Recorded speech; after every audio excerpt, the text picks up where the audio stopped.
Hey everybody, welcome to the stream. Hope you guys are all doing well today. I'm really excited to have you guys here. I'm just ready to answer any questions that we've got about Spanish, about me personally, about the channel, really whatever we're interested in. So just want to start off just by putting a question out there to all of you guys. What's been the most challenging thing for you learning Spanish so far? Learning a language is really hard work. There's a lot that goes into it. So, what have you found has really been the most struggle for you so far? I'm curious. Let's see. Make sure that the chat's working. Go ahead and punch that in. What's been the hardest part of learning Spanish?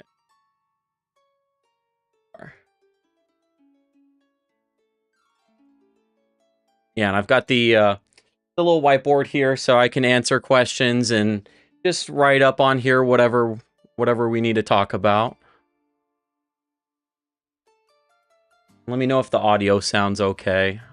Got the background music turned down a little bit, so hopefully it sounds good.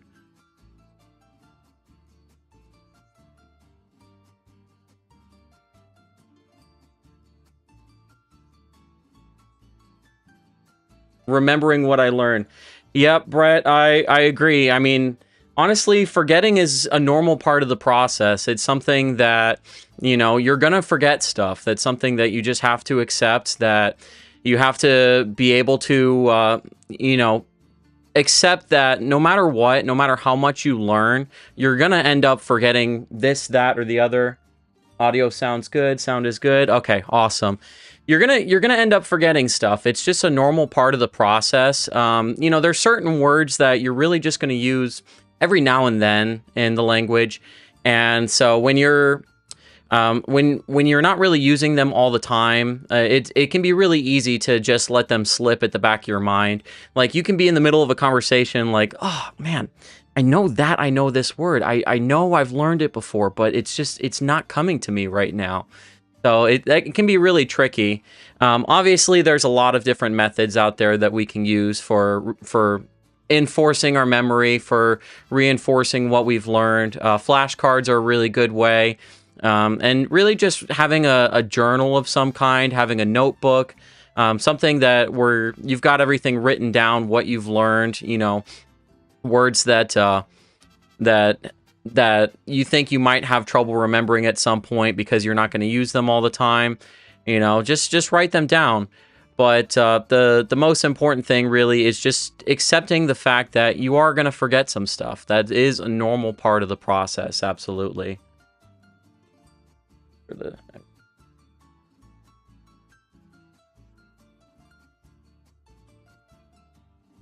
I think I can go ahead and take these off right now.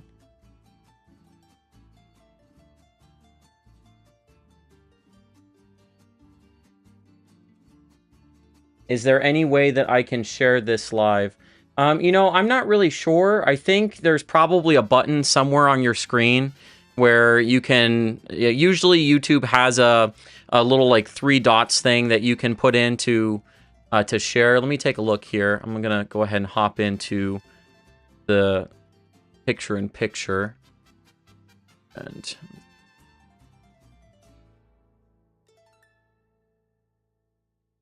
see, live.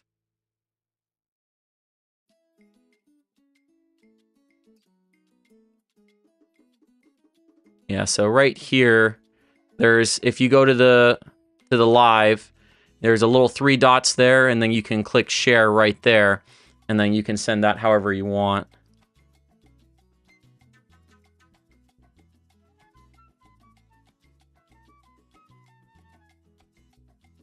Let's see. There should be 3. Click video to there.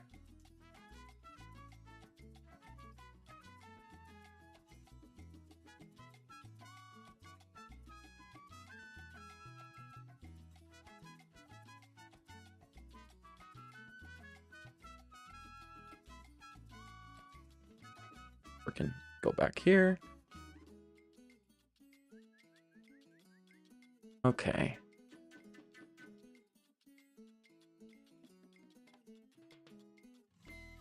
All right. Well, while we're getting started, I guess I should ask, does anybody have any questions for me right now? Whether it's questions about me personally or just about the process of learning Spanish?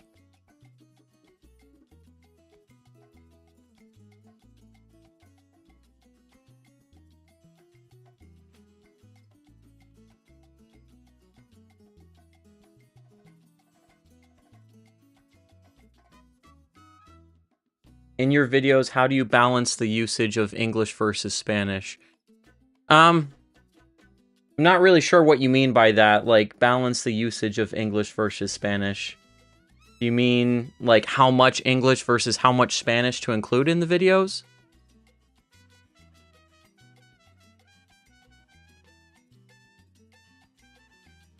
Um,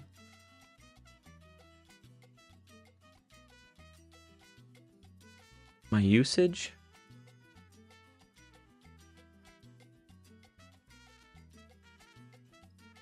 Well, I guess it really just depends on the video, and that's something I'm trying to figure out as well.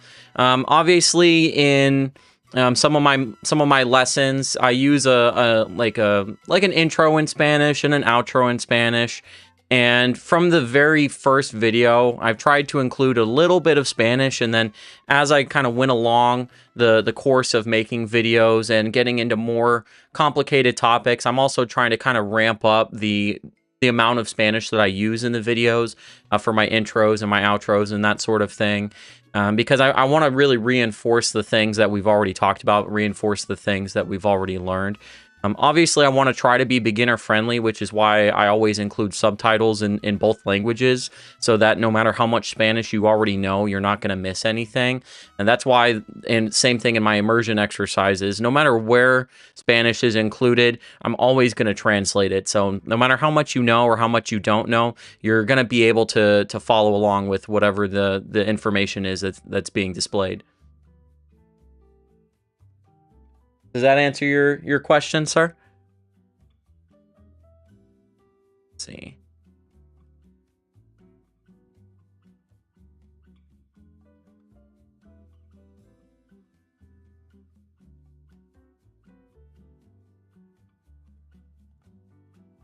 Yes, that answers the question.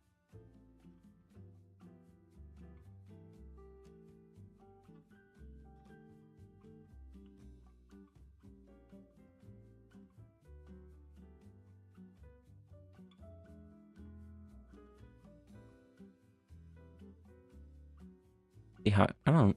This is my first time doing a live, so I'm trying to see the best way to respond to these here. Oops.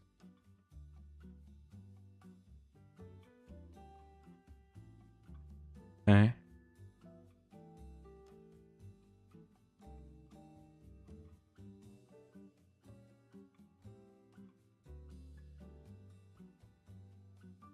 How many fingers am I holding up?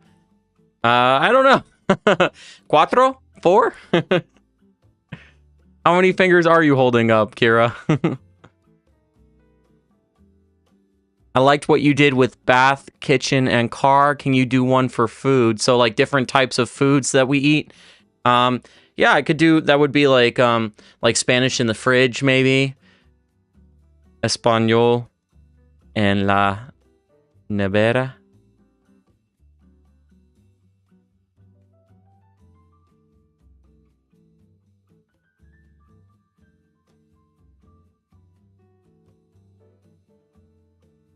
How do I say that in Spanish? How do I say how many fingers am I holding up in Spanish?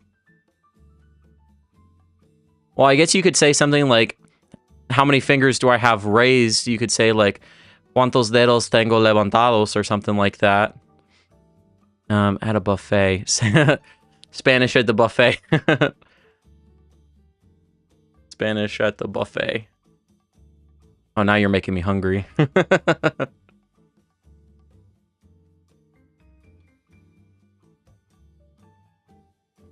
Oh, look at that. It was 4 fingers. Oh, perfect. I must be psychic or something.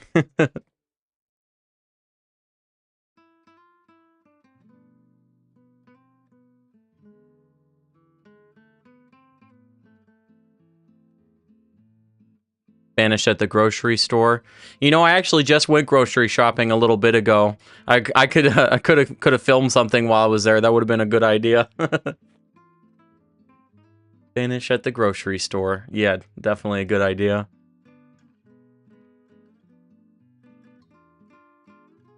The farmer's market. Yeah.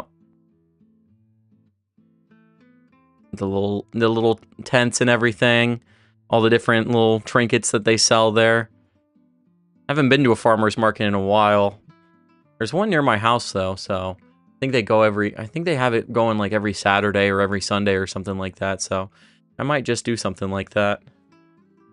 Let's see. Actually, turn the camera down just a little bit. Just a little bit.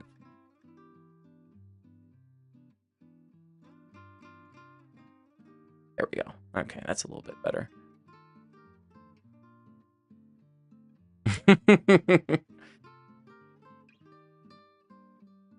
How do I say make me a sandwich? Well, there's a few different ways to say sandwich in Spanish, depending on the region that you're from or, you know, who you're talking to.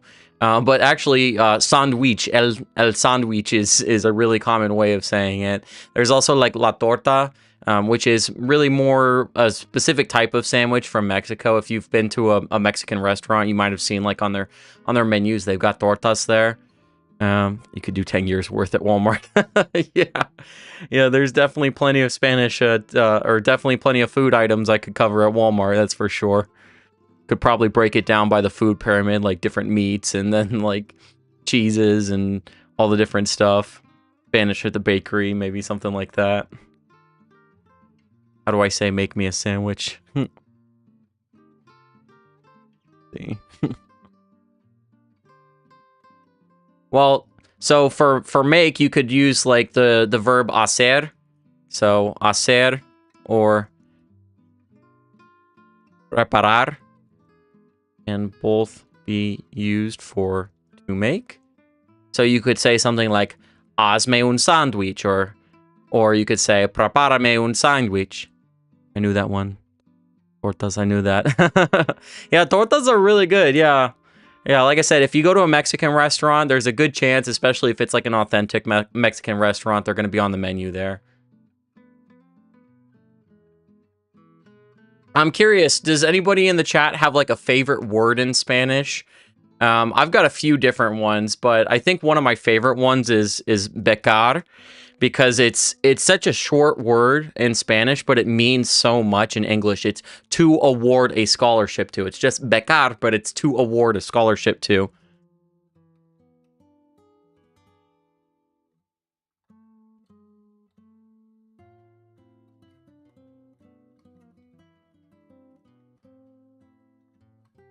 I was asking one of my customers this the other day at work, and he's like, "Ándale."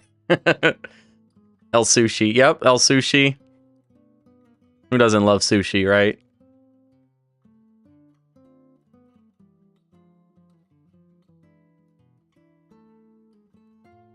Another one I really like in Spanish is desafortunadamente.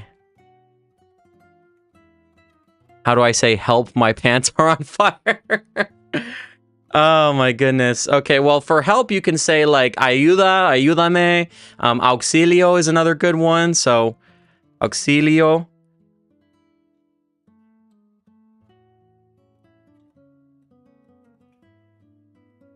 Or ayuda, ayúdame. You want to make sure that you accent the U right there.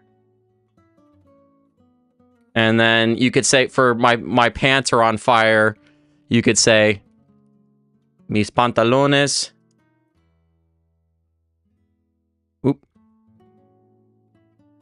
Están en llamas. That's an interesting word too. That word right there, llama. Obviously, you guys probably already know about the verb llamar, which is to call. But the word llama can also mean, well, it's the animal, just like we have in English, llama. But then you've also got llama as in a flame. So when you say something is in flames, you can say en llamas. I don't want to erase this yet. It's so pretty, but I'll start writing on the board here soon. Ice is my favorite because it's easy to remember yellow. Well, doubt that's how you spell it. Yeah, no, it's not, but it's actually pretty much exactly how you pronounce it. Yeah, yellow is ice. So it's a 2-syllable word. The H, of course, is silent in yellow. And then the IE form one single syllable, where that I makes like kind of like a Y sound at the front. So it's IE makes yeah, and then you have lo. So it's yellow. So it sounds pretty much exactly like the English word yellow. Since you have returned to the world of Spanish language and started teaching it, what is the most rewarding benefits you have found? Oh man, there's so many different things that I really love about being able to navigate the Spanish-speaking world and navigate my world around me with people who speak Spanish. It's almost like I've unlocked a whole group of people who were just completely inaccessible to me before. I cover this in my Proyecto Escolar video, but when you learn another language, it basically just makes the world feel smaller. It makes it feel as though, people from other countries, they're not just foreigners, they're friends that you just haven't met yet. It's really beautiful being able to speak another language, just because it's like it just unlocks your ability to converse with any number of people who before you would have had no way of interacting with them other than like Google Translate or something like that, which there's nothing wrong with Google Translate, but it's definitely a bit clunky. Laedora. Like stink? What word are you trying to say there? For Edora.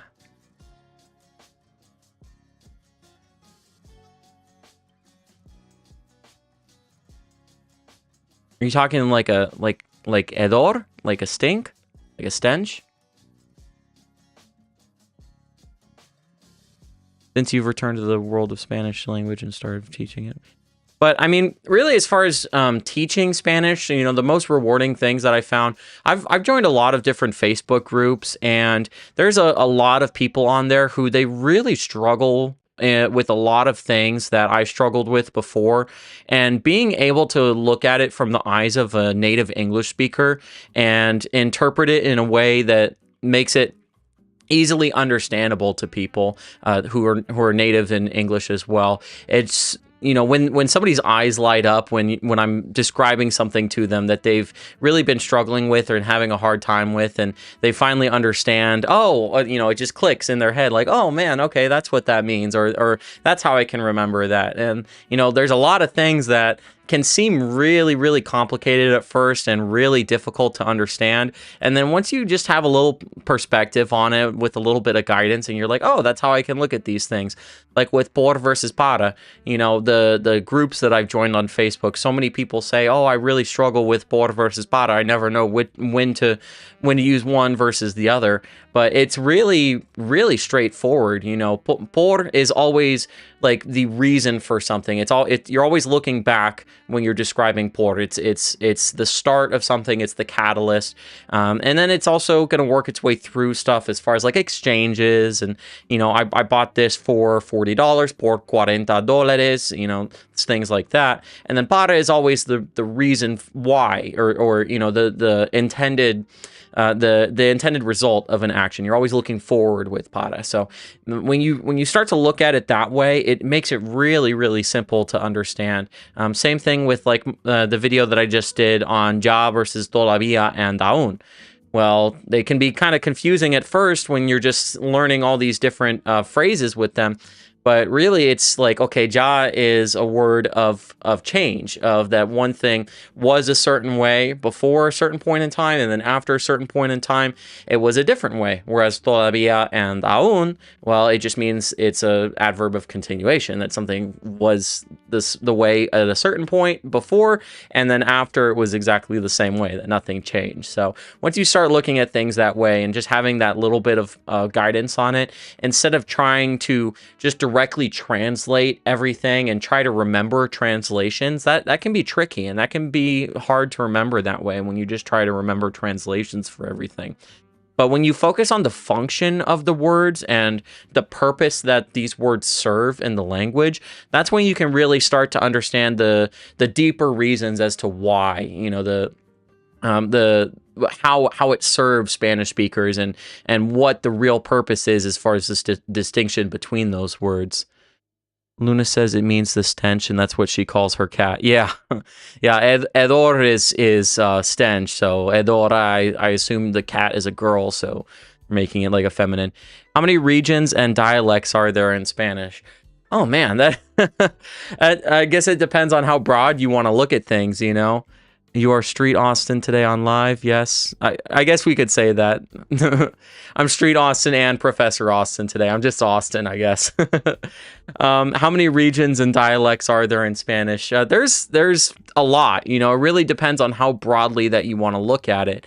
Obviously, every country is going to have its more common vernacular, its more common vocabulary, and, you know, a broad dialect that applies to that country in general. But then within these countries, you're going to have all these different regions that are you know, that have different ways of saying things, have different ways of pronouncing words, that have different cadence. And, you know, the really hard part is that every person has their own way of speaking. You know, two people from the same region speaking Spanish, you know, there's going to be commonalities. There's going to be things that they have that they have alike with each other.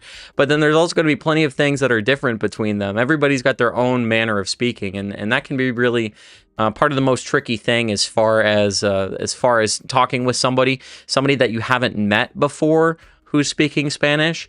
You have to kind of get to know their voice before anything else, because it can be a little bit confusing as far as like, oh, what did they just say to me? What are they trying to say? And then once you start to understand, okay, this is how they pronounce these sounds, this is how they pronounce these sounds, it gets a lot easier after that point. Which ones are more challenging? Oh man, well, I guess it depends where you grow up. You know, for a native English speaker, you know, a lot of people say that Chilean Spanish, even other Spanish speakers say that Chilean Spanish is so different. It sounds so different from the Spanish that's used in other regions, that sometimes native Spanish speakers are like, yeah, Chilean Spanish isn't Spanish, it's a different language. It just sounds so different that it's a different language. And then, of course, you've got like the Spanish in Spain, where they use vosotros as well. And that can be a little bit tricky if you've only gotten used to learning usted, or ustedes rather, for talking to groups of people. And then suddenly vosotros is thrown in the mix. It's like, okay, well, how do I use this? That can be really tricky. But as far as the tone of voice or the way that they pronounce certain sounds, there's a lot of Spanish in the Caribbean regions can be really difficult. Like Cuban Spanish is a really hard one. Cuban Spanish is really hard for me to listen to, honestly. Anytime that I encounter a Cuban speaker, like I recognize it almost immediately that they're Cuban.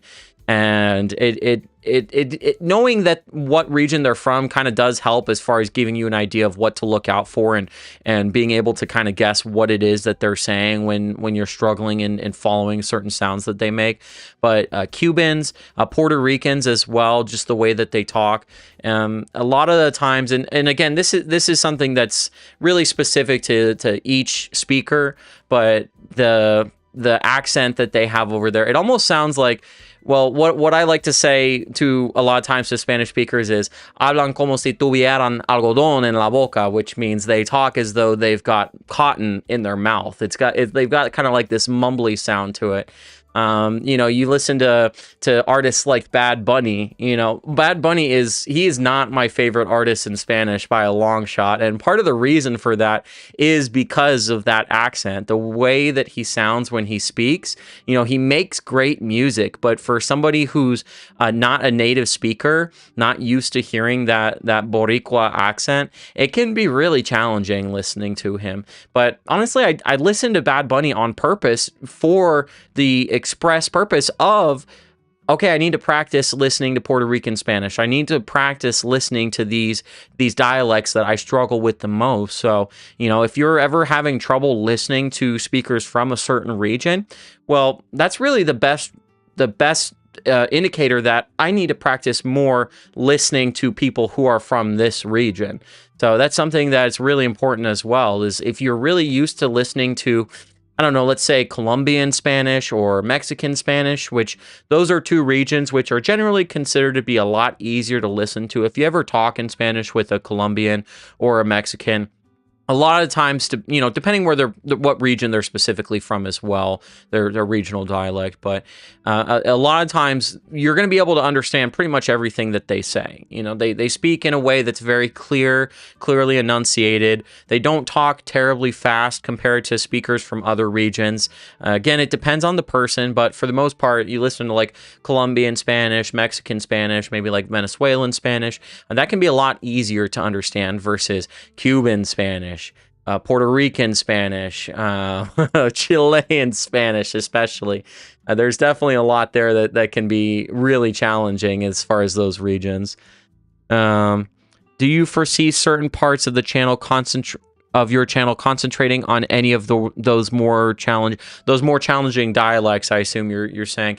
Yeah, I would like to do some immersion exercises that are really focused on regions that are harder to listen to. That's part of the reason why I wanted to do that Bad Bunny video, is because his music can be difficult for us as native English speakers to understand and to listen to.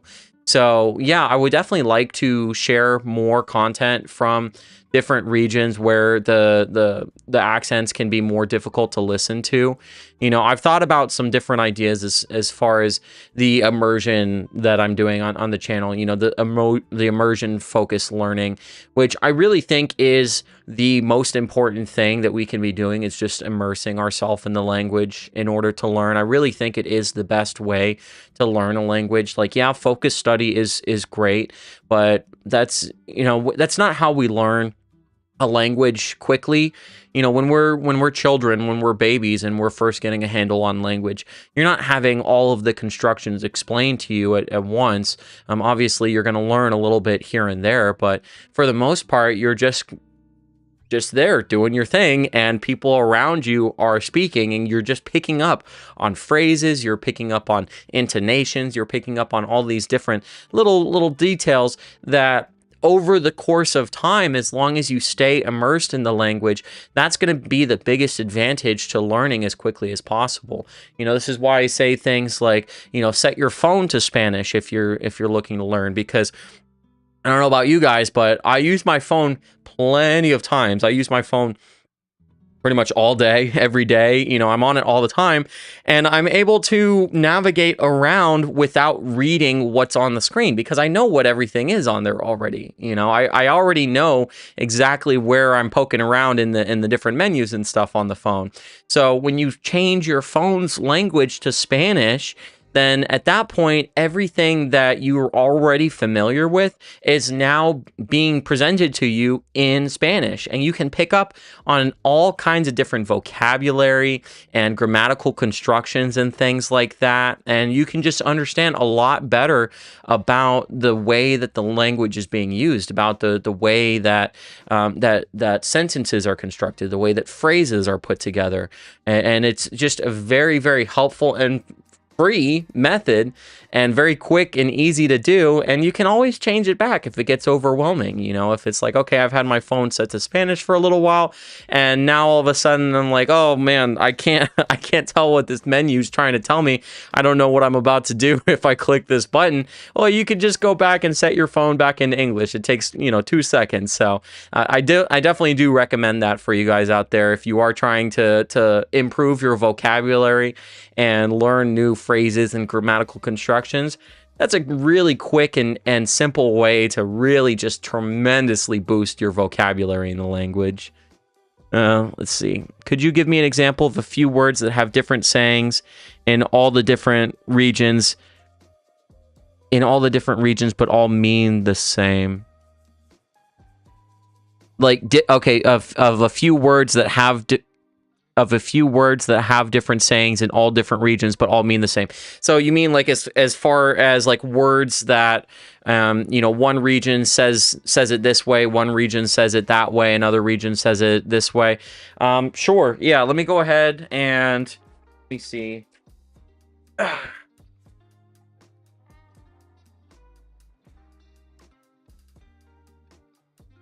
ahead and wipe this off so I can get.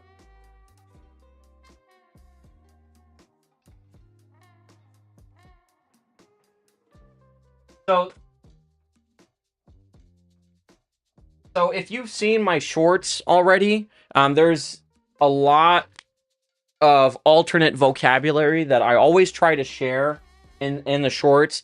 A really big one that we've got is the word for car in Spanish. So in English, we've got car, and then actually, I'm going to use a blue pen for this because these are actually all going to be masculine words. So we've got coche.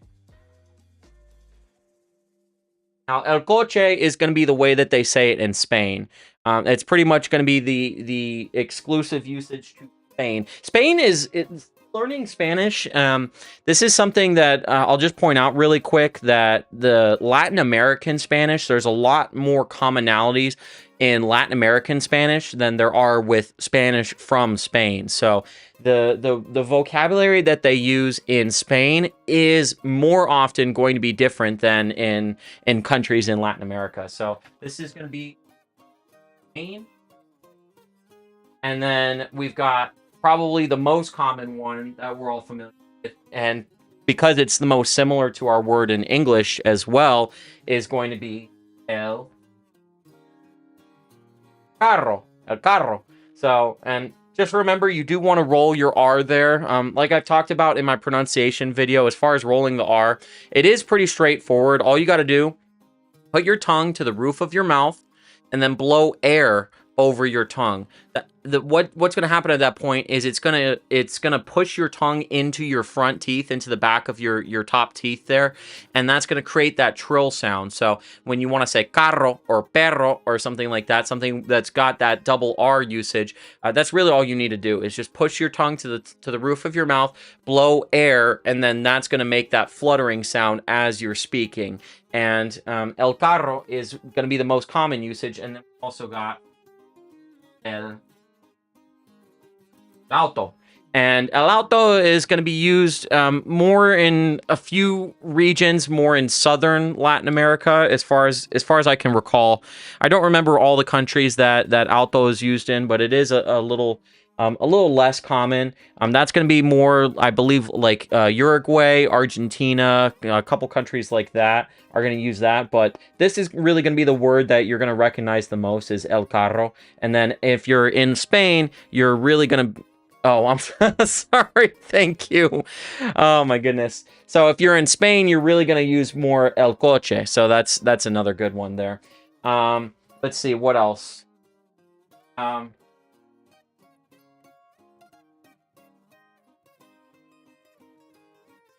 We've also got, well, the word for like a bedroom.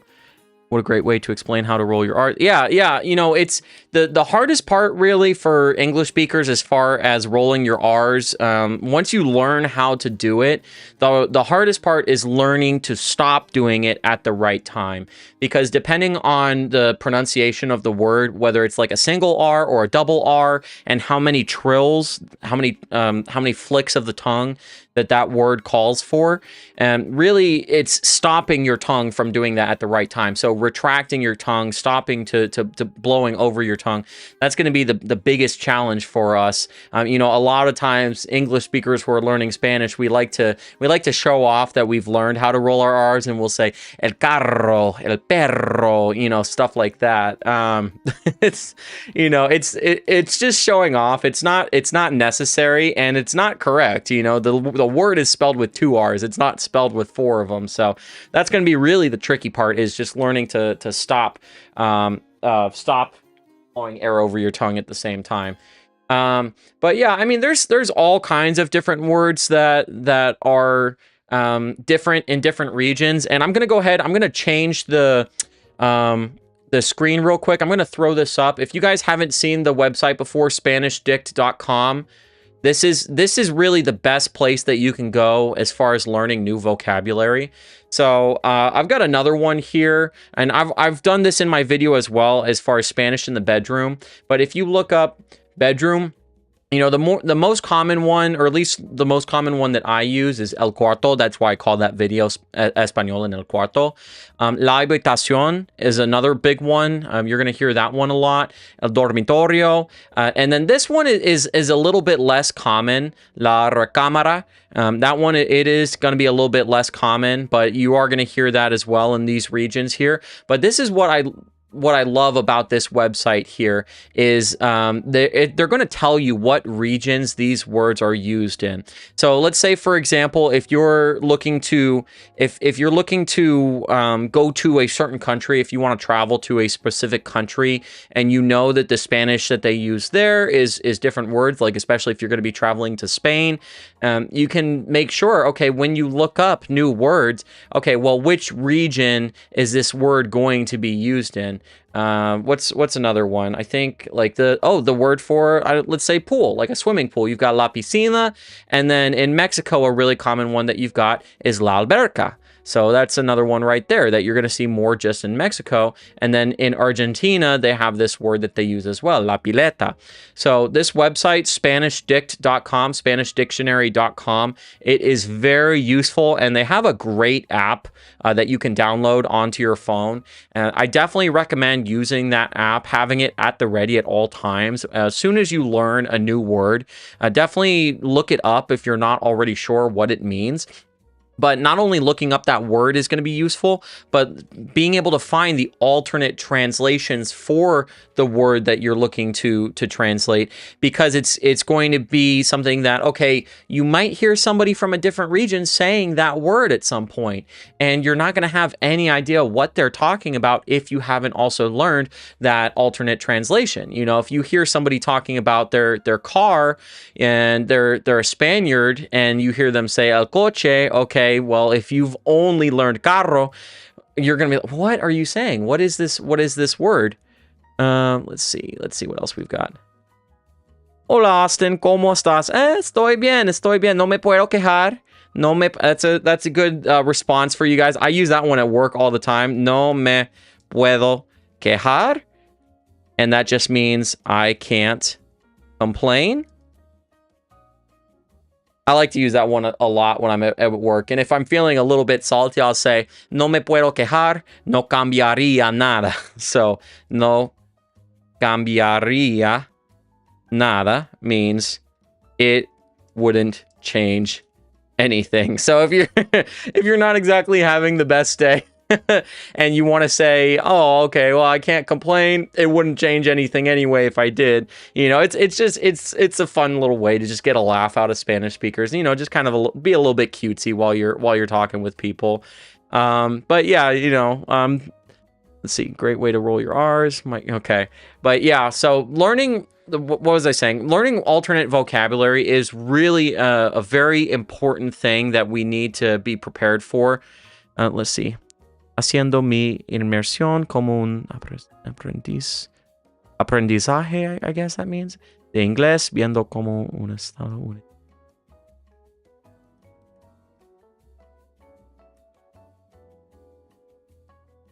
Viendo como un estadounidense explica cómo usar. Exciting. Emocionante, exciting.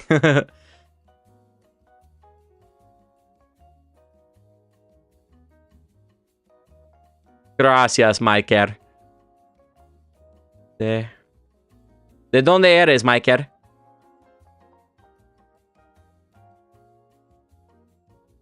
How do you say nobody really wants to know anyway? Well, anyway, you could say, like, de todos modos is a good one to say.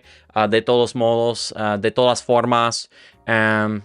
Let's see what else we can use. De todos modos. Anyway. Oh, yeah. Okay, so basically, here, I'll go ahead and put it up on the screen for you here. De todos modos, de todas formas. Those are the two that I most commonly use. De todas maneras, you can say as well. And then when you're using it kind of like at the start of a sentence, when you're just kind of like, okay, like it says here, at any rate, when you're just saying, okay, well, anyway, like let's like moving on, you can just say like bueno or bien, you know, you're just kind of starting your sentence with that, just as far as like, okay, let's change the topic. But as far as saying anyway, as far as like in any case or anything like that, de todos modos, that's the most common one that I use. De todas formas is another one. De todas maneras is another one. But when you say, oh, I don't know where that message went. Message retracted. I think it said nobody would want to know anyway, or nobody wants to know anyway. That's nadie quiere saber. Nadie quiere saber from Venezuela. Oh, well, welcome, welcome, bienvenido, Maiker. Maiker Gabarico. Okay, that's a lovely name. Bienvenido. ¿Tiene alguna pregunta acerca del inglés? You have any questions about English? Ni bien, ni mal. It's, yeah, like an average day. You could also say así, así. I love that word, así, because it just has so many different usages. It's something that as you learn more Spanish, you're going to realize that there are so many different ways to use so many of the most common core fundamental words. They're used in all different phrases. They're used in so many different ways. That's something I love about Spanish, is the vocabulary is really just very efficient. You know, all these different phrases that we've got in English that we have to use all these different words for. In Spanish, you're using a lot of the words that you've already learned, and you're just using them in new ways. The vocabulary in Spanish is absolutely just phenomenal in that regard, as far as its efficiency. You know, you look at a word like quedar, you know, that's one of the most common, one of the most useful words that you're going to find. If you're not already using it, it has so many different usages. You know, the most common usage that you're going to have for quedar is to talk about like what's left or what's remaining. So like you're going to end up with a certain amount of things after doing something, or after making food or having something like that. Well, you can talk about, well, this many things quedan. So, you know, for example, if you want to say, I don't know, you know, three oranges are left. You could say, rice.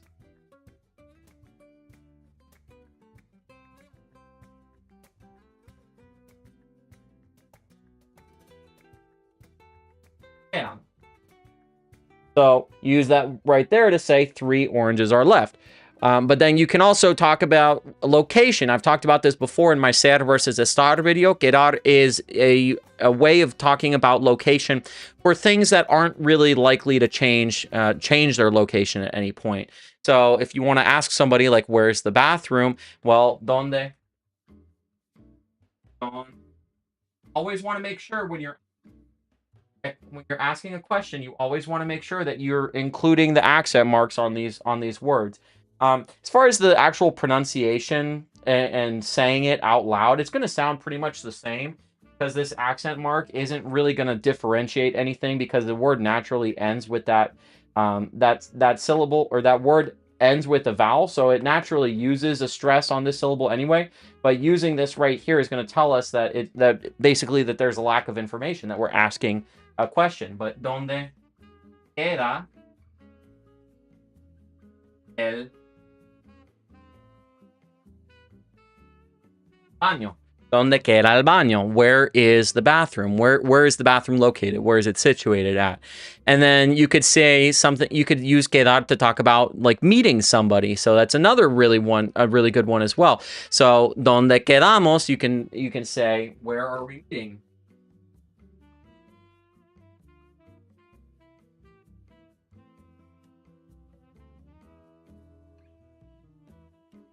¿Dónde quedamos? Where are we meeting? So these usages, they seem they seem like they're kind of not really related to each other, but they actually are. If you really think about the deeper meaning behind them, is that quedar is really talking about like how we end up with something. So when you're talking about, oh, you're gonna end up with, with this many, with this many oranges, or the bank is going to end up here. Obviously the bank is not going to change location, so its location is going to stay the same, but donde queda el banco? And then we've got donde quedamos? Where do we meet? Where should we meet? So it's a really, really useful word in that regard. I'm just gonna go back onto the screen here real quick, just so I can show you guys all these different usages here for quedar. So it's very, very useful. If you're not already using it in any of your sentences, definitely try to start incorporating that in a few different ways, and then be on the lookout for different ways that you can be using this word. And then when we get into the reflexive sense, as far as using it as a pronominal word, the most common usage that you're going to find is to stay, or to stay in a certain place. So, me quedé en el hotel. I stayed in the hotel. It's about where you end up, for whatever amount of time. So quedar is a very, very useful verb. It has a ton of different usages. So definitely try to start incorporating that into your speech if you're able to. How did you enhance your output in Spanish? How much time have you been practicing your speaking? I've been struggling with my output in English. Well, I've really just been practicing talking to myself in Spanish as much as I possibly can. That's the most important thing that you can really do when we're in conversations with people, when we're trying to interpret what they're saying in our target language. We have to derive meaning from the words that they're saying. That's our first task, right? And then from that point, we have to formulate a response and then speak that response. And it's 3 steps right there: deriving meaning, formulate a response, and then speaking a response. And that's really, really tricky to do in the moment, in just a quick second. So keeping up a conversation with that constant back and forth, it gets really difficult. That's why so many students, it's hola, ¿cómo estás? Oh, estoy bien. ¿Y tú? Oh, estoy bien, gracias. And then it's like, kind of freeze up from there. Where do we go from here? So if you practice speaking to yourself in your target language, that is the best thing that you can do, because you're just going to get used to formulating not just the words, but sentences, making sentences, putting thoughts together. Practice saying answers that you expect you're going to find in conversation, that you're going to have to say to people, responses that you expect you're going to have to say to people. If you practice making those sounds with your mouth, and just kind of focus on where the sound lives in your mouth, is the best way that I can really describe it. So like, for example, if you listen to Spanish speakers talking, the way that they use their L sounds, in English, we kind of have like an L, like the L is kind of like towards the roof of your mouth, kind of a little bit further back in the mouth. Whereas in Spanish, when they say el helado, that sound, it kind of lives right up between your teeth, like the tip of your tongue right between your teeth. So you want to listen to native speakers and how they sound when they're making certain sounds, when they're making certain words or phrases, and you want to try to replicate that the best that you can, and just listen to yourself. It helps if you record yourself as well, so you can play it back, but listen to yourself and try to focus on, okay, that doesn't sound quite right. What can I be doing differently here to make this sound a little bit more similar to, okay, this is how it's going to sound, how this person is saying it. So just practicing speaking to yourself, really, Maquera, is really the best thing that you can do. English is going to be very tricky because the pronunciation, there's not really pronunciation rules like there are in Spanish. There's going to be so much tricky rules where you think, okay, this word, it looks like it's going to be pronounced this way, and then it turns out it's pronounced a completely different way. So anytime that you see a word written down in English, it's like, okay, do I really know how this word is going to be pronounced? I have no idea here. But if you look at it in Spanish, you know how it's pronounced. And if you haven't seen my pronunciation video, I definitely recommend check that out when you get a chance. Because if you see a word written in Spanish, you already know how to say it. And if you hear a word spoken in Spanish, you already know how to write it. As long as you're able to discern the sounds that you're hearing, that's going to be just, it's going to be the same no matter what the word is, no matter what word at any point in time. You're going to have the same exact rules followed in all cases because it's a phonetic language. The spelling always matches the pronunciation. So that is a huge advantage that us as English speakers have in learning Spanish, because those rules, once you understand the rules, you never have to worry, okay, is this going to follow the normal rules or is it going to be one of the exceptions? But for people like Maiker and other Spanish speakers trying to learn English, it's hard. It's hard because you never really know when the rules are going to be applied or ignored. I get nervous and kind of mix the syntax of the English grammar in an awful way. Yeah, no, that's a really common thing that's going to happen. You know, even though you know the words that you're supposed to be saying, putting them out in the right order can be pretty tricky as well. Spanish has a little bit more flexibility when it comes to word order. A lot of times in Spanish, you can use the word that you want to be more emphatic towards the front of your sentence. So you can use the more important word, or the whatever point that you're trying to get across. You can use that more towards the front of your sentence if you want to. Yes, of course, there are going to be certain things that have to go in certain orders in all cases.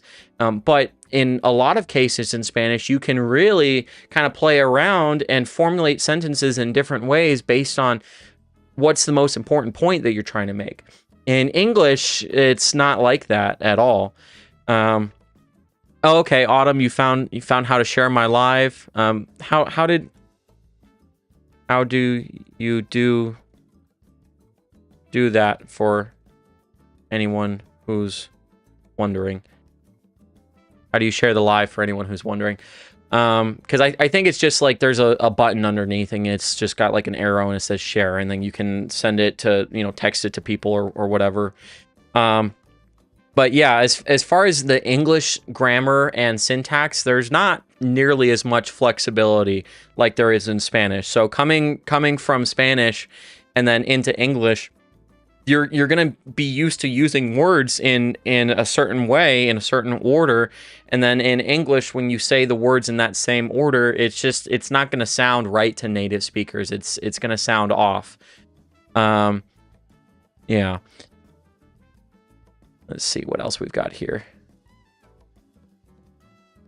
Oh, and also, I just want to point out, I'm just going back through the comments here real quick, but this phrase that Mimi had mentioned, ni bien, ni mal, that's a usage of what I had talked about before as far as that word ni, that it can mean neither and nor, or not nor. So as far as the expression here, how it would directly translate into English, that first ni is going to be used to say neither, and then the second ni is going to be used to say nor, or you can say not, not well, not bad. So ni bien, ni mal, neither well nor badly, or poor, or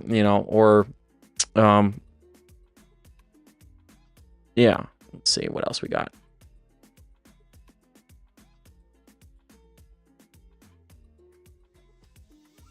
Oh, Mike Edder, if you're still on, I have a question for you. You said you mentioned you're Venezuelan. I believe the one of these groups that I've been following for a little while, Caramelos de Cianuro. They're a Spanish speaking rock group. I believe they're from Venezuela, if I'm not mistaken. How often are you going to do these live streams? Well, it really just depends on how much we're able to get out of it. You know, as far as the questions that we've got about using the language, I'm here to really answer any questions that you guys have. And, you know, I do also want to get feedback as far as those of you who have been watching my videos already up to this point of what I've been doing well, you know, what I haven't been doing well. So there's a lot that we can talk about to that regard. See, okay. I thought so. I thought so. What's your favorite song by them? I've just heard a couple new songs, or a couple songs from them that I haven't heard before while I was listening to music the other day. But I love their song La Casa. It's a very sad song though. It's probably gonna make for a pretty tear-jerker immersion exercise, honestly. Yeah, they are a band from the country. Okay, so I thought so. They're a Venezuelan band. Yeah, I have a friend. She's I met her on Hello Talk, which is a language exchange platform. I definitely recommend downloading that and meeting some people if you guys haven't done that already. It's a great way to learn your target language and to teach your native language and meet people at the same time. Hello Talk is the name. But yeah, caramelos de cianuro. And by the way, that means cyanide candies. Verano. I'll have to check that out. I'm gonna put a note down here. I don't know.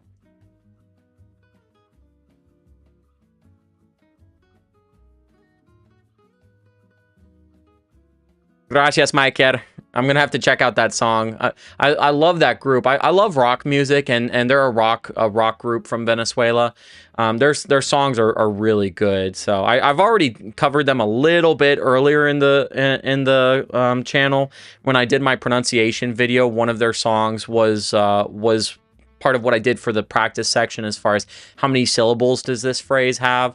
That was from their song Rubia Sol Morena Luna, which let's see. I'm gonna type it in here. Rubia Sol Morena Luna. And that just means blonde, sun, brunette, moon.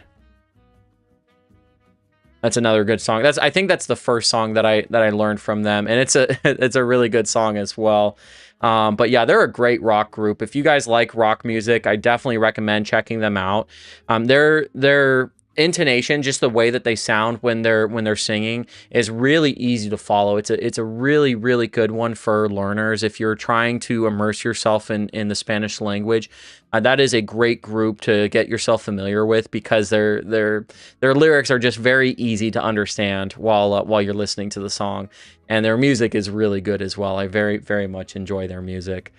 But do we have any questions as far as Spanish, or any Spanish constructions, anything to do with like conjugations or anything like that I can help answer right now?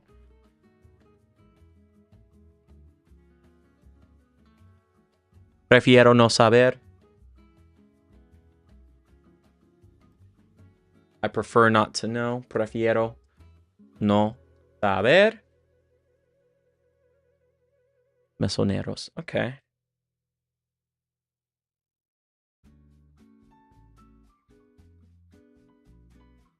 Gracias, Maiker. All right. So I hopped on Facebook a few days ago, and I just did a post where I asked people like, what are the most challenging things that you've had to deal with as far as learning Spanish? What's been the most trouble for you so far? And a lot of the stuff that I got back from people is really stuff that I've already covered in my previous videos, and I knew that it's the most challenging stuff, you know, stuff like the verb conjugation. That's why it's the first thing that I wanted to tackle. That was the #1 response that I got from everybody. But let me ask. I'm gonna go ahead and ask the chat here. What for you has been the hardest part of learning Spanish? What questions about Spanish can I help answer right now? The conjugations, you know, there's how many are there? There's 23 verb tenses. There's 21 that we really use realistically. There's two that don't really get used so much anymore, or commonly. You still would probably want to recognize them at least, but you don't really need them in everyday conversation like we do the rest of them. But there's 21 verb tenses that we use. There's 13 subjects. There's 3 verb endings. You know, you've got your AR, your ER, your IR verbs. So I did the math on it. It's something like there's like 414 possible combinations for verb patterns, and that's not even talking about our irregular verbs. So it's a lot. It's a lot for English speakers. That's, you know, it is difficult, but that's the great thing about Spanish is these patterns, they're so predictable in all cases that once you've really just gotten into it and just done the work as far as, okay, I'm gonna focus on this, and this, and make sure that I understand these well, you're gonna encounter it. Can you teach us some kind of swearings? Okay, sure. What words do we want to know? I don't want to get too vulgar with it, so I might censor myself a little bit here. Maybe write it on the board, censored out. Let's see. Let's see. We've got, well, okay, let's say the F word. You know, there's a lot of different ways to say that right there. Okay. Can we see that okay on the board? Yep. Some kinds of swearings. Okay, so we've got, I'm gonna try to censor these a little bit if I can. I'm gonna put a 0 there instead of an O. We've got that one right there. We've got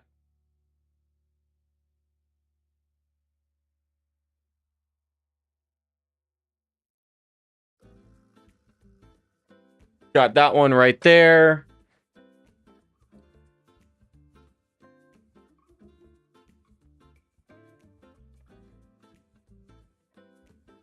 Got that one right there. So you've got a few different ones for that. What else do we want to know? We've got the F word already on here. That's good. What else do we want to know for swear words? Let's see. Oh, okay. Here's a really good one that you're probably going to want to use a lot.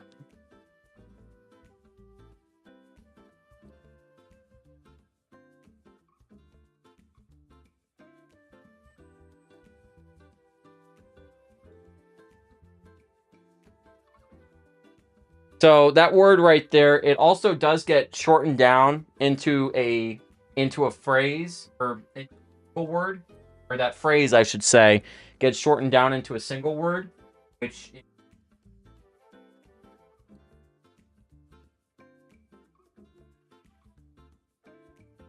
that right there. Oh, that's an at sign, by the way.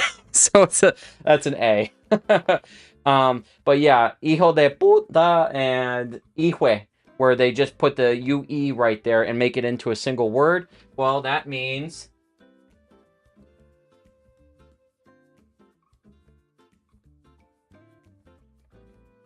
there we go, right there. So that's what that means. Yeah, pinche is that's more like a Mexican usage right there. But yeah, it's for describing something when you want to say, oh, this thing, or the, you know, this or that or whatever. With the F word, that's kind of their equivalent there. That's one of their equivalents. There's lots of different ways to swear in Spanish. That I do think that it is important for us learning the language. If we're going to learn the language, we need to learn the swear words. If not to use them, at least to recognize them when you hear somebody talking about you and saying something that they shouldn't be saying about you. So I do use swear words a lot when I'm talking in normal conversation. I'm trying. Yeah. Okay. Way. Yeah. Way. So that one is not a swear word. Way. That's Mexican. That's a Mexican slang word, and it's just like dude or guy. It's just their way of saying like dude, and it can also be pronounced with like a G at the front, so it's like way, but it's kind of the same. Now, if you're gonna use it this way, you want to make sure to use those two little dots right there. I don't know if we can see dots well. Bigger. Give that you some big eyebrows. But yeah, that word right there, Gwe, or way with the W, it just means guy. It's not a swear. It's very casual. It is very colloquial, but there's nothing really offensive about saying it, as long as you know the person that you're talking to and you guys have that kind of relationship. You wouldn't necessarily want to describe, just someone that you meet off the street that you should be. Whiteboard is out of view. Oh. Yeah, exactly. Gwe is guy. Yeah, so it's the same thing, really. But you do want to make sure you use those two little dots right there if you're going to spell it this way, because without those two dots, it's not pronounced that way, because it's going to make this U silent right here. Like I talked about in my pronunciation video, a U without the two little dots above it after a G or a Q is going to be silent. So this actually wouldn't be pronounced as Gwe like it is here. It would actually be pronounced, well, gay, because that's the EY sound, is EY makes A. So you're going to be saying, without the dots, you'd be saying gay. So that's really how that would be pronounced. So yeah, you use the two little dots. I don't know, as far as doing it on like a device like a PC. I know as far as using these accent marks on a Mac is pretty easy. If you're using the two dots, you're gonna hit Option, and then the U is gonna be for the two dots. Option U, and it's going to give you the two dots. Option, and then give you tilde, which is going to be your accent mark for over top of your accented vowels. Let's see, what else do we need? Oh, Option.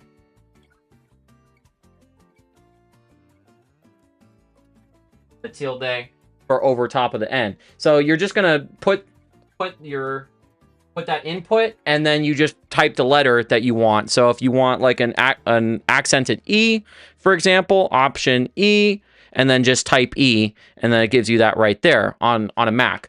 On an iOS device, or I don't really know how to do it on Android. I'm not really an Android guy. Sorry to those of you in the audience who are. But on iOS, really all you need to do is just push down on the letter, and it's going to give you a drop box, a little, an options list of which accent that you're going to use, which variation of the letter that you're going to use. And then from there, you just slide your finger over and just have it go wherever you want. And then just keep in mind, as far as accented vowels in Spanish, they're always going to face the top part forward. So I don't know if we can see that right there. So they're always going to face with the top part facing forward. If you ever write an accent mark facing this way, where it's going downward, that's wrong. You don't want to do it that way. It's always going to be facing this way. So this would be correct. That would be wrong. I don't even know how to do that on the Mac, because you never see that in Spanish. The accents are always facing that same way. So just be careful about that if you are using a mobile device like an iPhone or something like that, and you want to start making sure that you include the accent marks in your writing, which I think is really important. Obviously, Spanish speakers are going to understand what you mean in most cases if you type the word out without the accent mark. But it's not really for their benefit. It's more for your benefit, because it's helping you to remember, okay, this is the stressed syllable in the word. Because every word only has one stressed syllable in Spanish. Sometimes they don't. Single syllable words, in a lot of cases, they don't have a stressed syllable. But every multiple syllable word, at least, is going to have only one stressed syllable. And knowing where that syllable goes is really important, because, like I talked about all throughout my conjugation series, saying a word without the accent mark in in one case versus with the accent mark in another case is going to make for two completely different words in a lot of cases, two completely different words that have different meanings.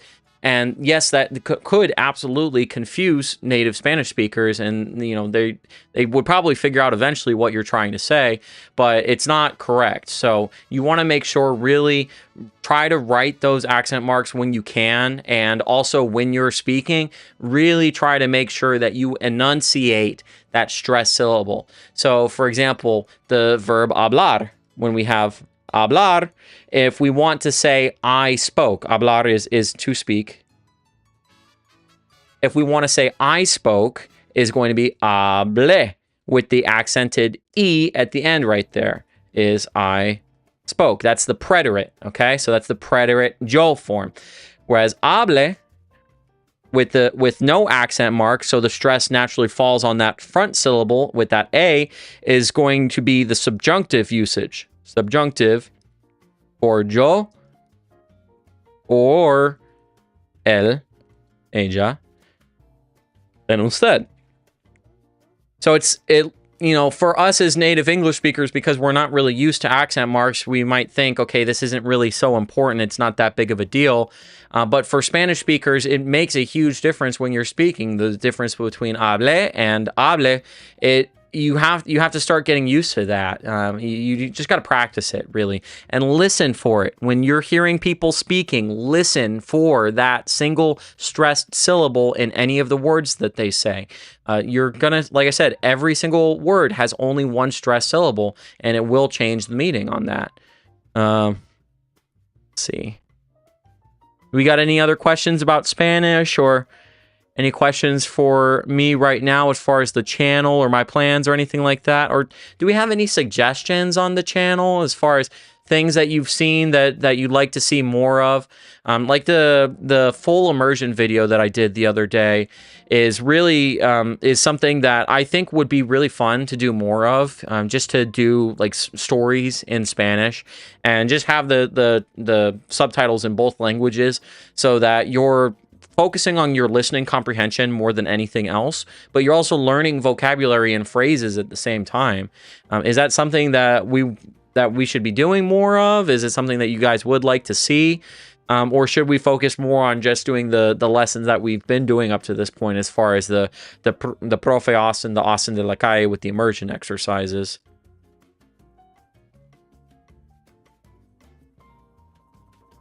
Okay, difference between vos and eres conjugation. Okay.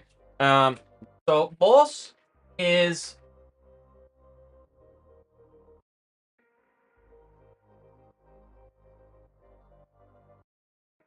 okay. So vos is a noun, is a subject. Vos is gonna mean you. And it is informal. It's an informal way of saying you. So vos. We've also got tú, which is the more common informal usage for you rather. So vos, you're really only going to see this in certain countries. You're really only going to see this in a lot more of the southern, more situated countries in Latin America. You're not going to see it used in Spain. You're not going to see it used really in like Mexico and places that are more north like that. I think more like Uruguay. I think in Argentina they use it some of the time, but not all of the time. Some countries as well, they use it some of the time. It's kind of like in between tú and usted. It's used in different situations as far as different levels of respect that we want to convey. But the question was regard to eres. So eres is a conjugation for ser. We have the verb ser, which is one of our to be verbs. The other one, of course, is estar, like I talked about in my ser versus estar video. But ser is the verb to be used with characteristics, talking about what something is in general. Part of when you use ser, you're describing what something is. You're describing what makes it what it is. Estar is really just going to be used more for talking about what's going on with it in different situations. But so eres is a conjugation for tú. So, tú. We've also got yo soy. So soy. Yo. Make sure we can see the board, okay? Yo soy. We've also got tú eres. And then this vos right here comes in. The conjugation for ser, when we're using vos, is sos. Like that. So eres is going to be the conjugation for tú. And then in other countries where they use vos, it's going to be sos is the conjugation there.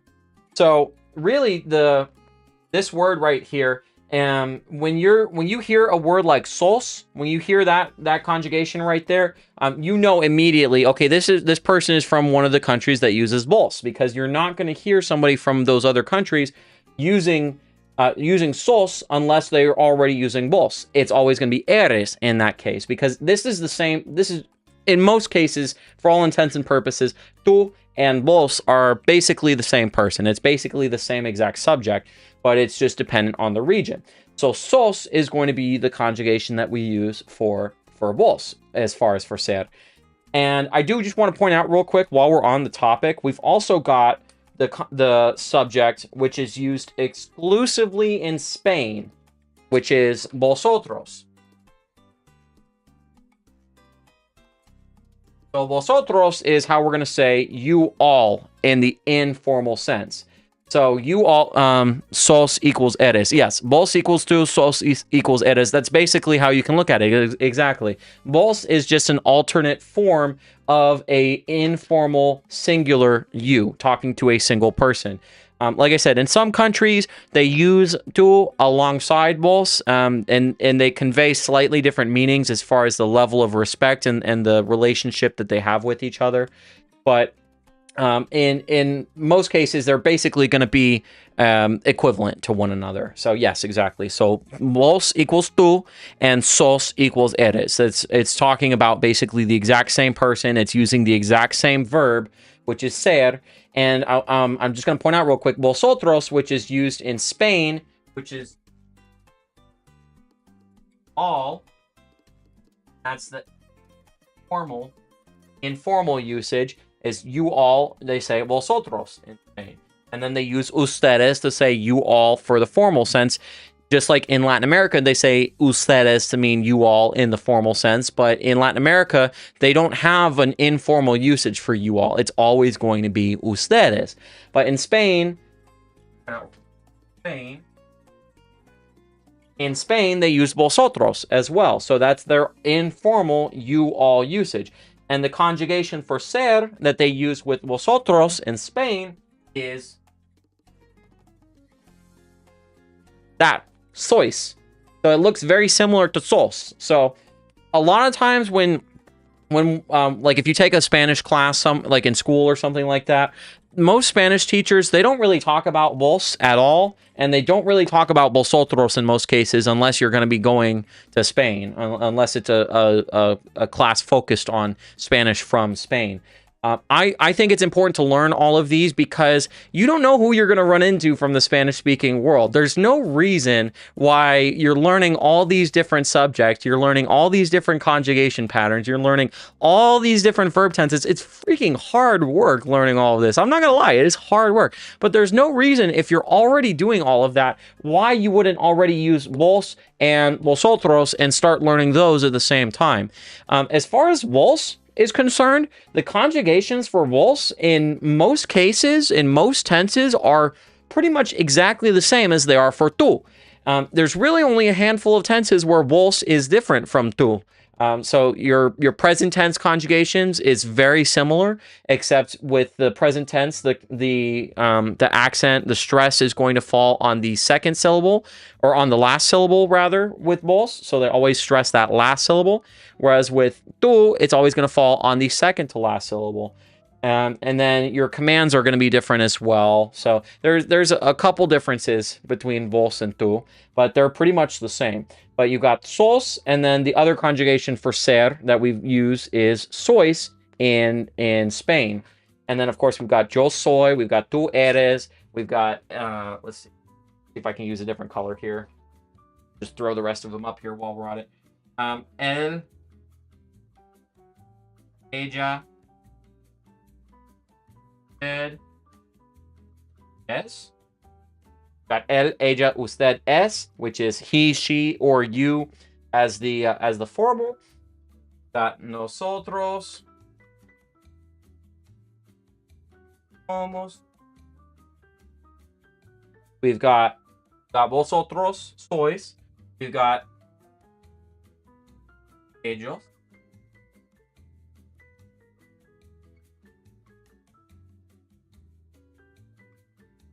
Ustedes.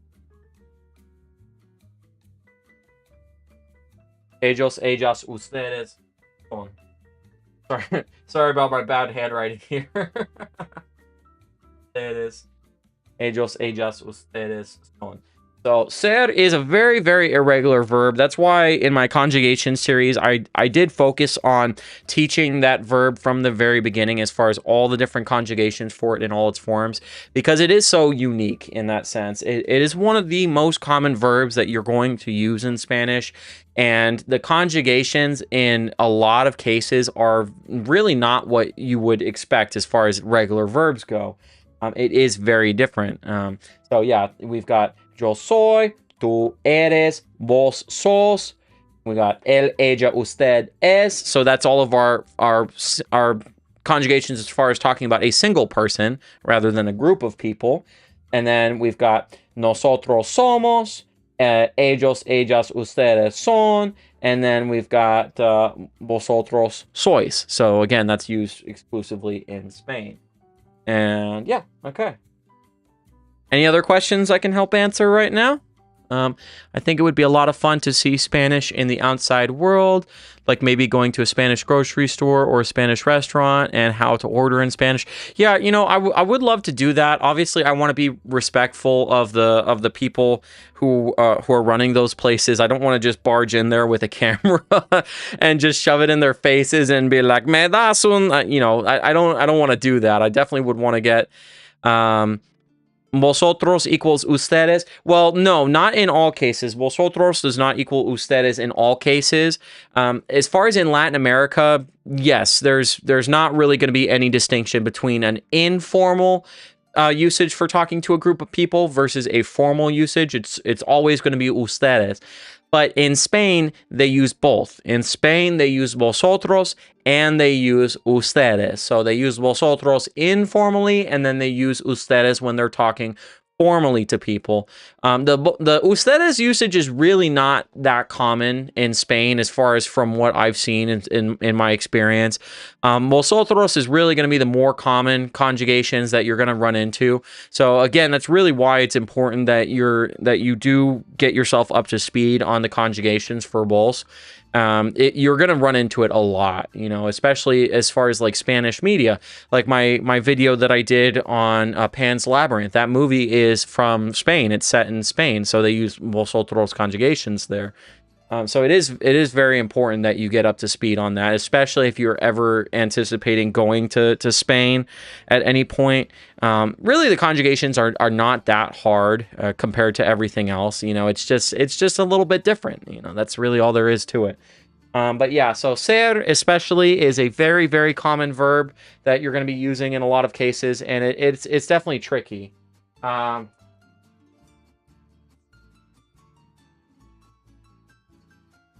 And then one thing that's really interesting about ser, and I've talked about this before, is the preterite conjugations for ser match the preterite conjugations for ir.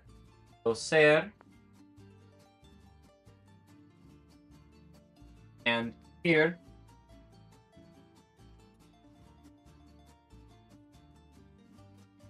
ser to be and ir to go. Sorry, try to make sure we can see this okay.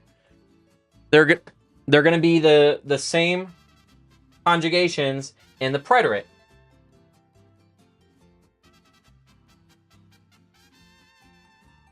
So we've got yo, tú, and vos. Going to match in this case. Otros. Got Oh, wait. El. Ed. And we've got nosotros.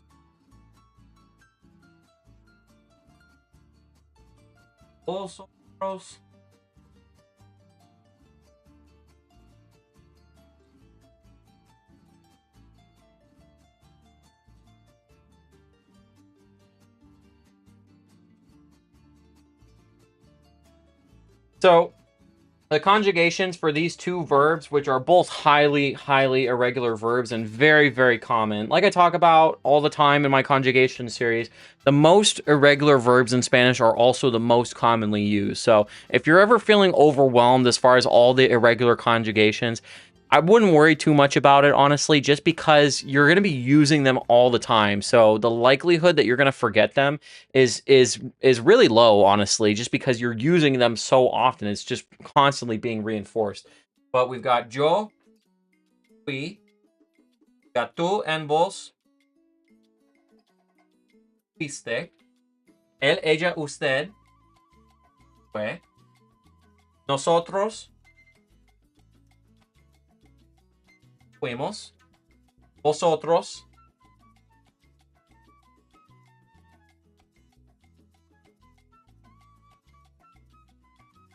and ellos, ellas, ustedes, fueron. So those two words, when they're used in the preterite, they're gonna... Can we see the board okay? I'm just making sure. Really wish I could get this board a little bit higher right now. Let's see. Yeah, so we've got yo fui, tú, vos fuiste, él, ella, usted fue, nosotros fuimos, vosotros fuisteis, and ellos, ellas, ustedes fueron. So those conjugations for ser and ir are always going to be exactly the same in the preterite form. So that is something that you're going to be a little bit confused every now and then as far as those go, just because you might think that they're saying one word when they're or one verb when they're actually saying a different verb. And then there's going to be other times where the difference between them really doesn't make any difference at all. So if you want to ask something like something that I ask my customers all the time at work is ¿Cómo le fue? So I'll go ahead and type that in for the chat here. ¿Cómo le fue? Which is, and that's how was it, or how did it go? How did it go for you? So that le usage is our indirect object. So I'm talking to usted, so I'm using the le indirect object. And then, ¿Cómo le fue? I'm asking, how was it, or how did it go? So really, the ser, as far as to be, and the ir, to go, it doesn't really matter. The difference is indistinguishable as far as that usage right there. So that is something that's just kind of funny as far as that the conjugations are exactly the same. And a lot of times in certain scenarios, the usage for it is going to be exactly the same. When you ask, how did it go for you? Versus how was it for you? It's the exact same question. You know, the function of the question is exactly the same. Let's see. What is the... Okay, question here. What is the easiest accent of all countries? Oh, man, you're going to get me into trouble with this answer. You know, every Spanish speaker from every country thinks that their Spanish is the easiest or the best, or, you know, the most wonderful Spanish that there is. You know, people are biased. You know, that's a human trait that we have no matter where we're from. That bias is going to be something that you're going to encounter with everybody. So just about everybody thinks that their Spanish is the best. Obviously, Spanish speakers from Spain are going to think that their Spanish is the best because, hey, it's in the name, right? It's their language. Which, you know, they might have a point there. That would be fair to say that. As far as Spanish in Spain, in a lot of cases, it is very clear. The accent is very clear, very easy to understand. So, you know, that is fair to give them that give them credit on that. Colombia is another one that's really, really easy to understand.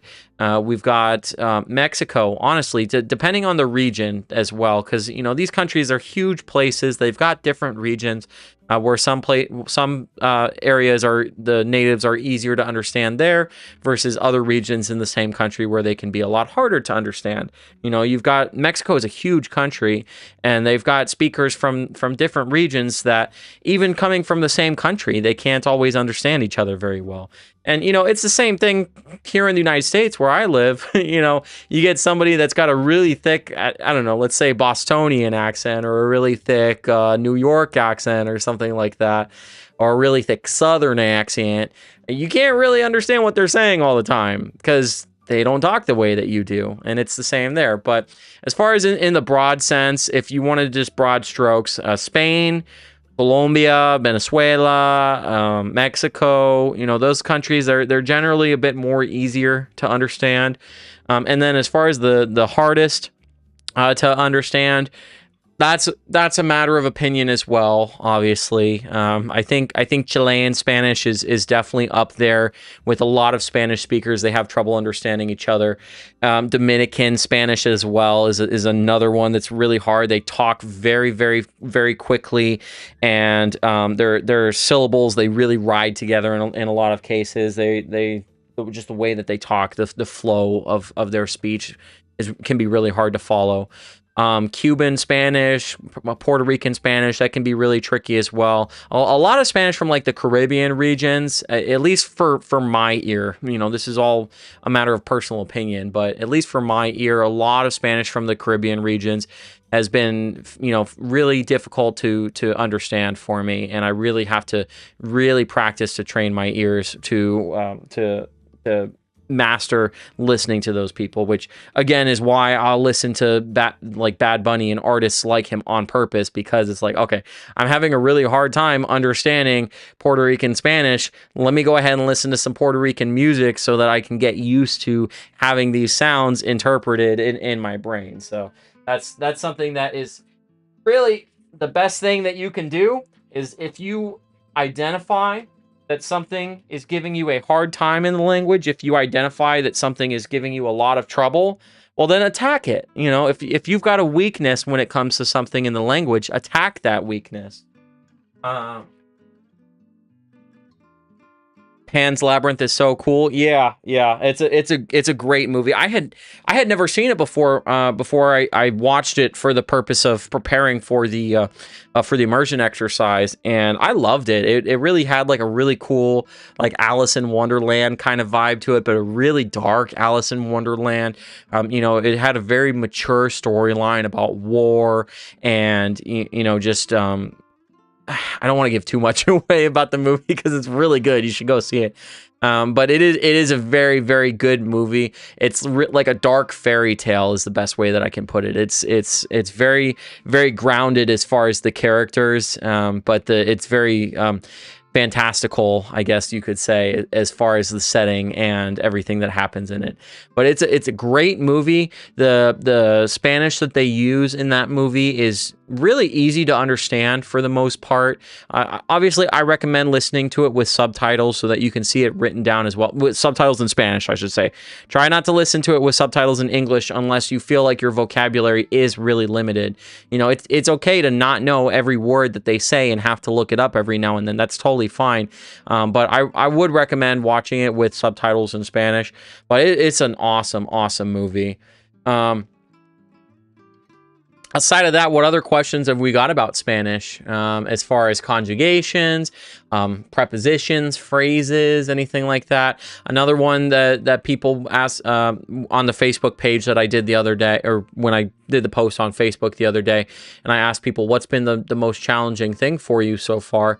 A lot of them were saying, por versus para. They were saying things like esto and eso and esa and all that. So these words here, esto, este, esta, eso, ese, esa, aquello,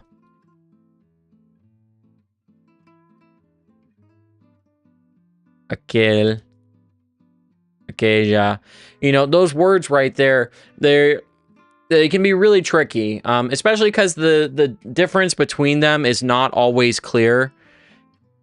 Can you imitate some accent from Spanish spoken countries? I don't know. I'm really bad when it comes to trying to do like impressions and stuff like that. You know, as far as for me speaking Spanish, I think just being able to speak Spanish as a non-native speaker is something that is a feat enough on its own, because if you listen to my accent when I speak Spanish, I still sound like a white guy, you know. I still sound like a gringo. So being able to imitate accents from other countries, you know, I don't really know. I don't really feel like I would be able to do it justice, you know, and it would probably just come across a little bit as insulting to some people.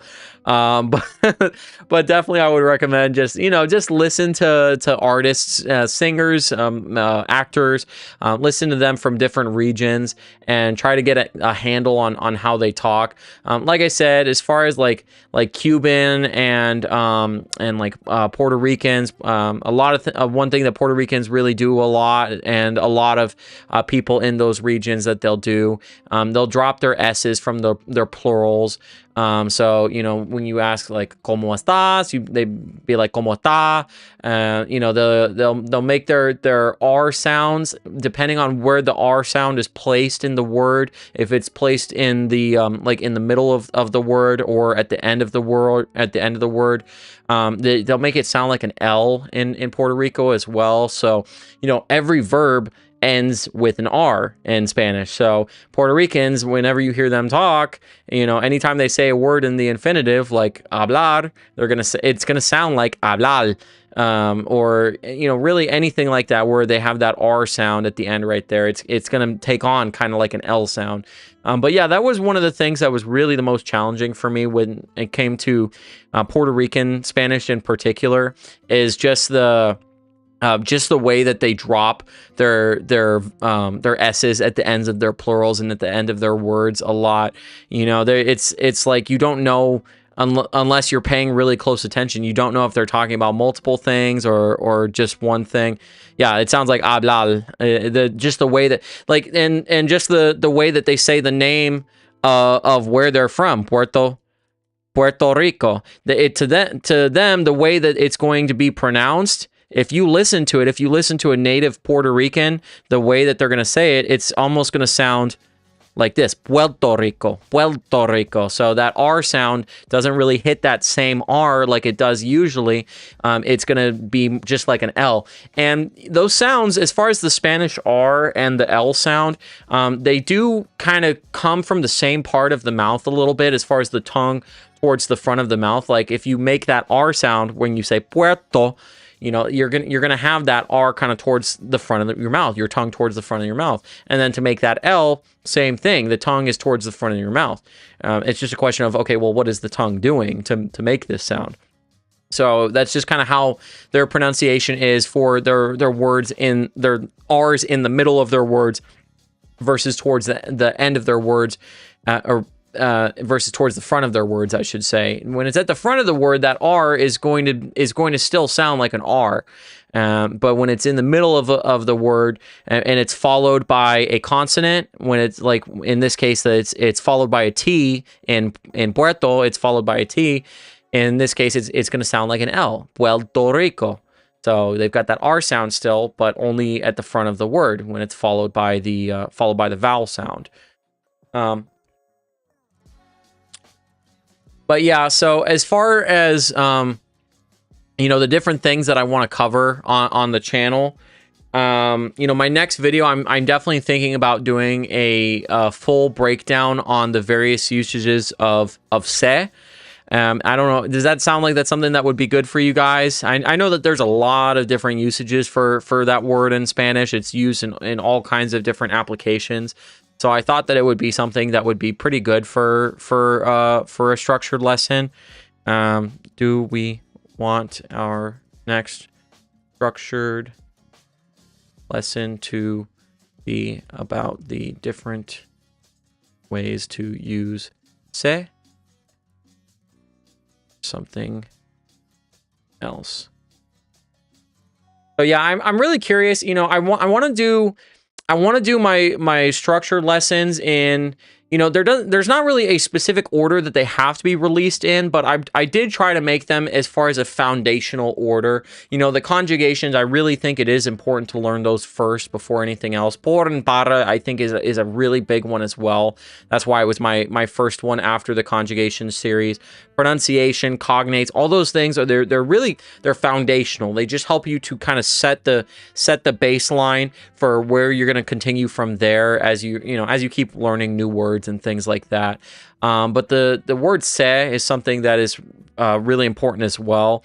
I just want to make sure that that's something that's going to be helpful as well.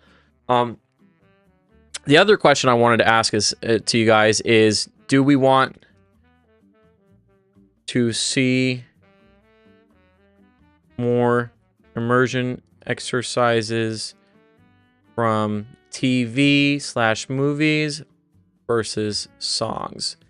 Which do you prefer? So as far as like what I'm covering in my immersion exercises, I always got to make sure not to share too much, and that I have to share it in a way that is the term that they use for the copyright stuff is transformative, because I can't just put a movie, or I can't just put a whole song on YouTube and not break it up. I would love to be able to do that and just translate a song or translate something like that, but it's something that I can't do without breaking it up and really diving into it, which is why I think that the full immersion stuff is going to have to be more like just me telling stories and stuff like that, so that it's not really an issue as far as copyright versus fair use. I think songs are harder. Okay, well, that's a good question. With the songs being harder to cover, is that something that we want? Do we want to cover the harder stuff so that we can really train our Spanish-speaking brain a lot better and, really put it through its paces? Or do we want to focus more on the easier stuff? I think that listening to songs is something that, for me in English, I have a hard time discerning lyrics as well in English. So discerning them in my second language is something that, it can be really tricky for me. But I think that it is really helpful as far as listening to Spanish speakers from different regions and hearing different accents. I think that it's something that it is going to be really helpful as well. Let's see. Yeah, the songs definitely are harder. Let's see.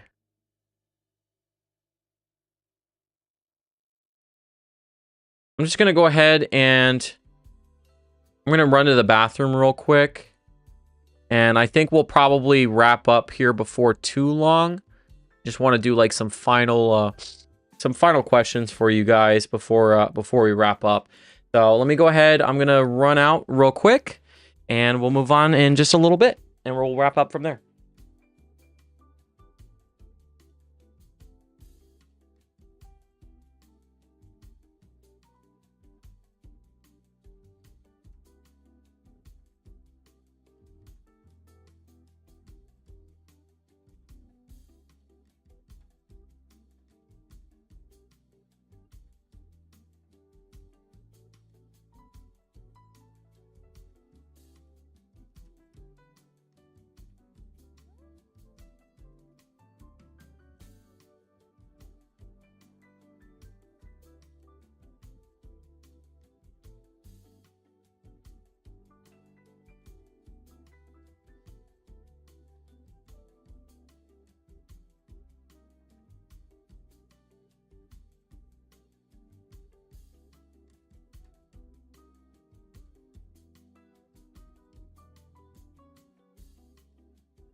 Okay, all right, I'm back. So let me get back in here, take a look and see Think songs are harder. Despacito. Ooh, you know, that would be a good song to do as well. That's who did that song again?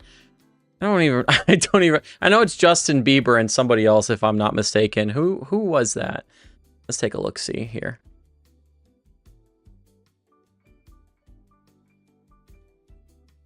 Who did the song Despacito? Luis Fonsi. Okay, so he's a Puerto Rican rapper featuring Puerto Rican song by Puerto Rican singer Luis Fonsi featuring okay, and it's got See, now I thought this was a song that had Justin Bieber in it. See, this is how shows how little I know about culture sometimes. Goodness gracious. Maybe I'm mistaken. Let's see. But yeah, I'm gonna make a note right now to see if we can cover that song. I really need to make sure that there's enough in each piece of media that I share that I can break it up enough that it's going to be transformative. Like I said, as far as copyright stuff, this is something that is really important. Otherwise, I'm not allowed to do the immersion exercises. Like I said, I can't just get on and then just share a song and not really explain much of it. It has to be mostly me talking about Spanish. So I'll look into it for you, definitely, and I'll check and see if there's something if there's enough there that I can talk about. I would love to do that for you. So thank you for the suggestion. I appreciate that. I appreciate the suggestions that we got earlier as well from our native Spanish speaker friend from Venezuela, Maiker. If you're still on, thank you for that, Maiker. But at this point, I'm seeing what time it is. I realize we've been at this for a little over an hour and a half now. So every one of you guys who've hopped on at any point during the stream and had questions for me and just been part of this, I really appreciate it. I do want to know, is this something we want to do more of as far as live streams? I'm thinking about making it a regular thing, maybe doing it like an hour or so, maybe once a month. Is this something that we want to see more of? Do we want to see more live streams in the future? Do we want to make it a regular thing? So I think that would be helpful as well. Getting on and just answering questions directly. It's kind of like a free private lesson as well. Any questions that you've got about Spanish or anything that I can do to help you grow your fluency directly, I'm here. So fire away is really the idea. But I did have a lot of fun doing this. I really do think that us doing more more full immersions, it is a good idea as far as where to go with the channel. So I'm thinking I am going to do like stories in the future, do stuff like that alongside the immersion exercises and the structured lessons. But I'm thinking like once a month, maybe one Saturday a month, if that's the best day for everybody, for us to get on here, to get on live stream and just talk about whatever, answer any questions, and just kind of see where we're all at in our Spanish speaking journey and our language learning journey, and what we can all do to just improve our skills going forward. So I think at this point, we're a little under 2 hours in, so I think that's going to be a good place to leave it. Does anybody have any final questions or any last comments that they want to say just to address before we go ahead and wrap up? I'm here if we do have any other questions or any other suggestions for stuff to see in coming videos.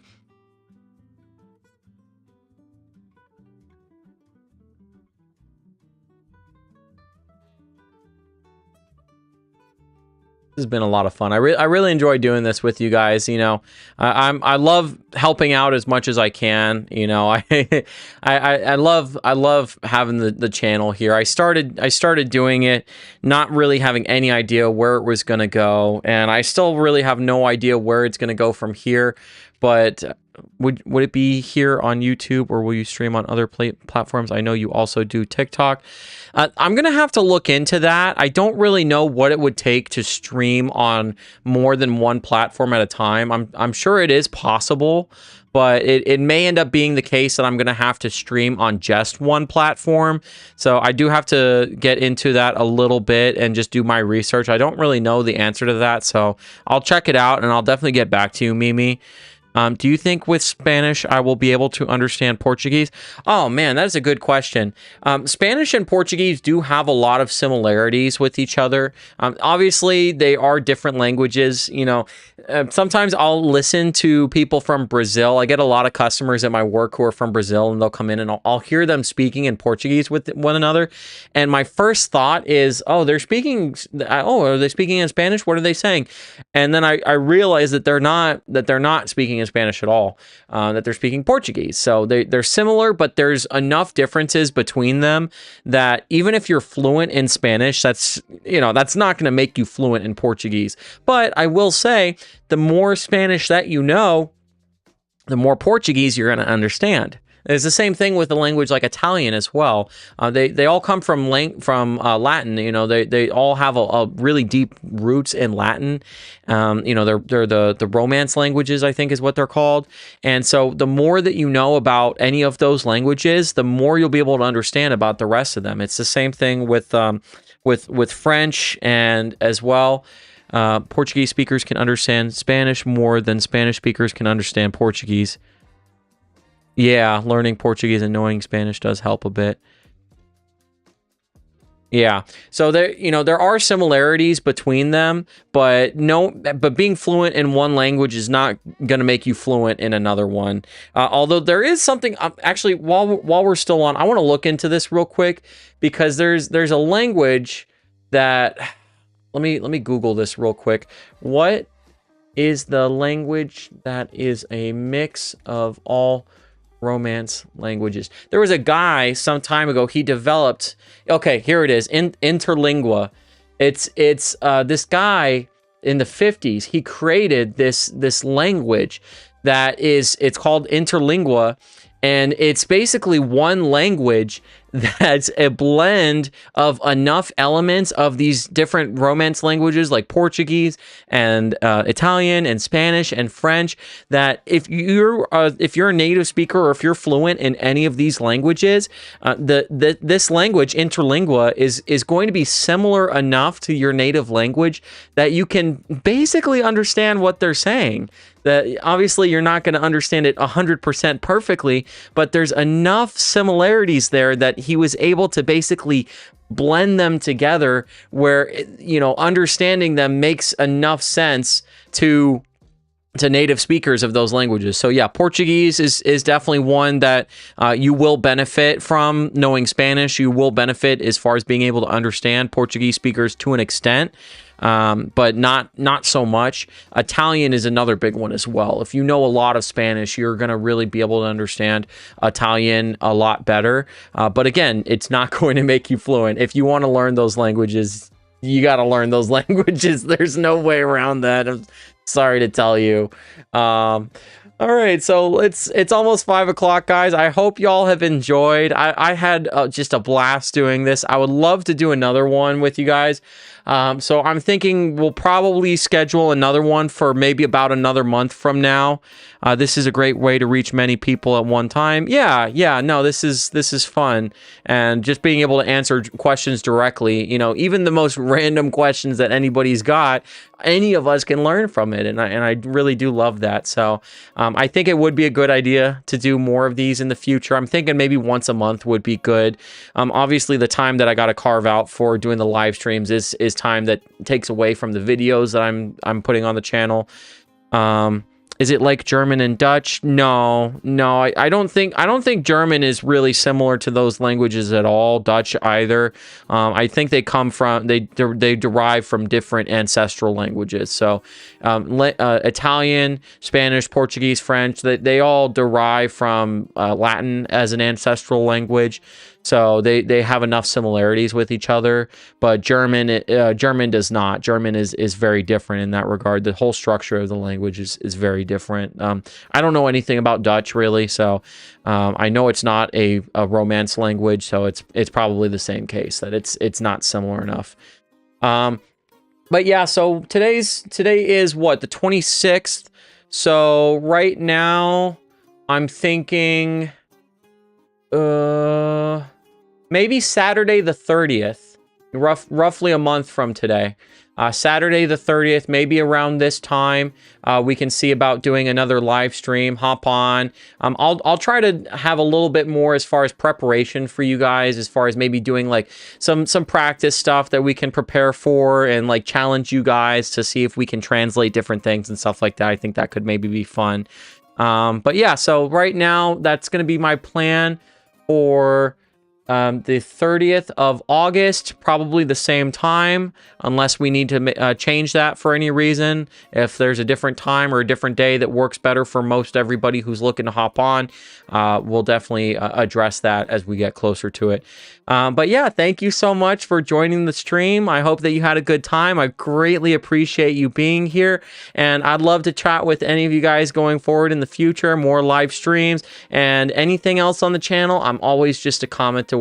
I am here for you guys. So thank you so much for being here today. I hope that you got something out of it. I hope that you got a good time, and I hope to see you on the next one. Ciao.